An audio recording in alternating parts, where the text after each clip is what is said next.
Já vás vítám u dalšího videa ze World of Tanks. Dneska si ukážeme replay s tankem T-52, se kterým se na mapě Fjordy natřel přes 2300 damage. Jste připraveni? Tak dejte like, odběr a my jdeme rovnou na to. Tak, začínáme na této straně, která je za mě osobně s lightem o dost lepší než na druhé straně. Ale samozřejmě záleží, s jakým tankem do hry jdete. Já si tady nejedu jolo do prostředka, ale jedu tady na kopec.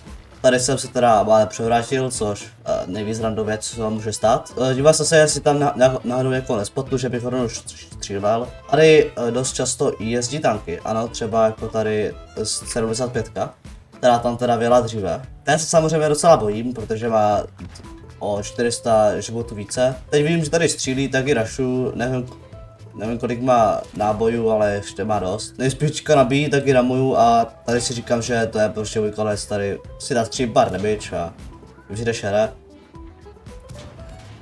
Dávám kritika, ona nabíjí, respektive už nabila, dávám ji znova beam. Tady nevím jak nejvíc lucky jako to, jo, jedno hápko prostě. A tady mě zachraňuje VKčko. Halo? Jo, VKčko. Takže díky tomuhle borcovi jsem přežil. Mám teda 890 damage zatím, což s tímhle tankem, na to, že to je 6. tier a dává ani ne za 100, tak za mě dost slušně si myslím, jo. Tady se ještě dívám, bohužel jenom kritikál do T50 do typa, potom 70 a jsem byl zničený. Teď se docela dost bal arty, jelikož jsem na jedno hapko a oni tady jednoduše přestřelí. Tady se dívám, jestli tam někdo nepikuje. Jo, mohl bych si tady zapnout kameru. Tam vidím Chopra, který tam jede. Takže zaměřuju, dávám mu jeden hit, Chopr si mě nevšímá, takže dávám i druhý. Bohužel zatím nebyl zápal, což je celkem škoda. Já se jestli tam nejde znovu. Myslel jsem, že ten vzor je jakoby na té blížší silnici, jak mířím, ale on je až jakoby zádí, za horizontem, takže jsem se samozřejmě díval totálně zbytečně. Jsem teda zjistil, naštěstí IKVčko nejele, což se docela dívím, jelikož by tady mělo obrovskou výhru. Tady jsem se malem rozplac, bohužel dávám jen critical do pasu, tady ho nevím jak jsem ho nemohl tracknout, když to bylo přímo do něj. Tady krásný zápal a dorážím. Mám teda 1500 damage prakticky. Čekám na to, co právě se tam nevěde, ale nevěde. Minimálně nezatím. Zkouším, jestli tam ten vzor nahoru není na té blížší silnici, ale není. Bohužel nedával se pozor, co tam vyjel.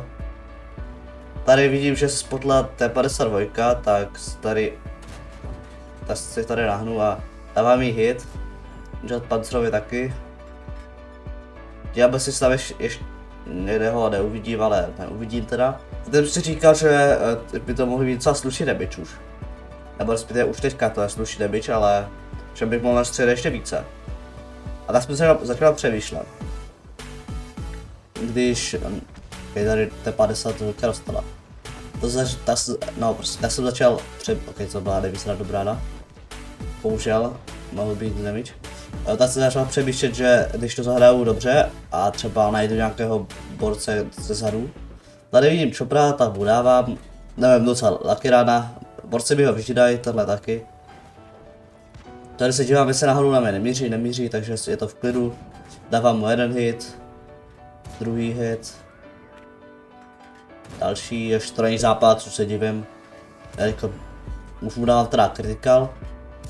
Tady je unlucky rána. Snažím se trackovat, tracknu se úplně blbě. Tracku, tady dávám kritika znova. 77. A dorážím krásně. A jo, tohle byla celá bitva. No dobré, jo, přes 2303 damage. Žádný asi prakticky nic zablokovaného. Přesně jak byste čekali jako s tak lehkým tankem. Polovinu bitvy jsem hrál teda s jedním hápkem, což nevím jak jsem přežil. A jako byla to lucky hra, než ne. Já vám teda děkuju, že jste se na tohle video podívali, pokud se vám líbilo dejte like, odběr, podívejte se na další videa z World of Tanks. Na mém kanále mám jich tam docela dost, už poslední dobou netočím nic jiného, protože to je rychlé, směšné. A dejte odběr, prosím.